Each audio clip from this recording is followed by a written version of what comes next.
BJP को जा रहे सारे वोट। ईवीएम का कोई भी बटन दबाओ निकल रही बीजेपी की पर्ची। ठप हुई वोटिंग, ईवीएम में भयंकर गड़बड़ी। जिसका डर था वही हुआ, खड़ा हुआ भारी बवाल। खबर में आगे बढ़ने से पहले लाइक कीजिए इस वीडियो को और चैनल को सब्सक्राइब करने के बाद घंटी बजाना बिल्कुल ना भूलें। दरअसल आज उत्तर प्रदेश में चौथे चरण के लिए मतदान कराया जा रहा है, लेकिन इसी बीच ईवीएम में गड़बड़ी की एक ऐसी खबर निकलकर सामने आई है जिसने सारे देश को हिला दिया है, चौंका दिया है। अमर उजाला की खबर पर नजर डालिए, आपको पूरा मामला समझ आ जाएगा। अमर उजाला ने अपनी खबर में लिखा, हर बटन दबाने से निकल रही बीजेपी की पर्ची। लखीमपुर में ठप हुई वोटिंग, यानी कि लखीमपुर में ईवीएम गड़बड़ी का मामला सामने आया है। ईवीएम का कोई भी बटन दबाने पर भाजपा की पर्ची निकल रही है। बीजेपी को वोट जा रहे हैं और दोस्त ईवीएम गड़बड़ी की वजह से करीब 2 घंटे तक वोटिंग ठप रही और 2 घंटे के बाद फिर से मतदान शुरू किया गया। दोस्तों आप देख सकते हैं यूपी में किस तरह की गड़बड़ी हो रही है और चुनाव आयोग खामोश बैठा हुआ है। इसके अलावा एक और खबर निकलकर सामने आई है जहां फेविकोल से ईवीएम का बटन ही चिपका दिया गया। एबीपी न्यूज ने इस खबर की जानकारी दी है। लखीमपुर में ईवीएम में किसी ने डाला फेविकोल, काफी देर तक रुका रहा मतदान, एफआईआर दर्ज। लगातार ऐसी खबरें सामने आ रही हैं। कोई ईवीएम में धांधली कर रहा है तो कोई फेविकोल से ईवीएम के बटन चिपका रहा है। हालांकि पुलिस ने फेविकोल से ईवीएम बटन चिपकाने वाले के खिलाफ मुकदमा दर्ज करा लिया है। पुलिस कर्मी ने इस बात की खुद जानकारी दी है।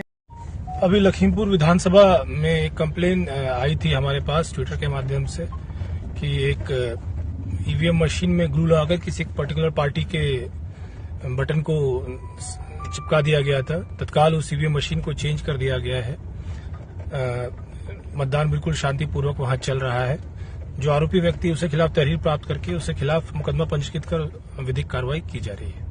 लगातार यूपी चुनाव के दौरान ऐसी खबरें निकलकर सामने आ रही हैं। कहीं ईवीएम खराब हो रही है तो कहीं ईवीएम का कोई भी बटन दबाने पर भाजपा की पर्ची निकल रही है, भाजपा को वोट जा रहे हैं। चुनाव आयोग को सफाई देनी चाहिए कि आखिरकार ईवीएम में गड़बड़ी क्यों हो रही है। बढ़ते हैं अगली खबर की तरफ, जहां क्या गृह मंत्री हैं भाई। अमित शाह के 12 के बाद इंटर करने वाले बयान पर असदुद्दीन ओवैसी ने ऐसे कसा तंज। दरअसल यूपी विधानसभा चुनाव में बाबू सिंह कुशवाहा की जन अधिकार पार्टी के साथ मिलकर AIMIM नेता असदुद्दीन ओवैसी चुनाव लड़ रहे हैं। एक जनसभा को संबोधित करते हुए असदुद्दीन ओवैसी ने सीएम योगी समाजवादी पार्टी पर जोरदार हमला बोला। तो वहीं गृह मंत्री अमित शाह के 12 के बाद इंटर में प्रवेश लेने वाले छात्रों को लैपटॉप मिलेगा वाले बयान पर तंज कसा है। असदुद्दीन ओवैसी ने गृह मंत्री अमित शाह पर तंज कसते हुए कहा कि यूपी में खूब प्रचार किया जा रहा है। पिछले दिनों गृह मंत्री अमित शाह आए थे। मैं तारीफ करूंगा मोदी जी की, देश के प्रधानमंत्री ने ऐसे काबिल आदमी को गृह मंत्री बनाया है। उत्तर प्रदेश में भाषण देते हुए गृह मंत्री अमित शाह ने कहा कि बीजेपी अगर सत्ता में आएगी तो जो 12वीं पास करके इंटर में जाएगा उसको लैपटॉप मिलेगा।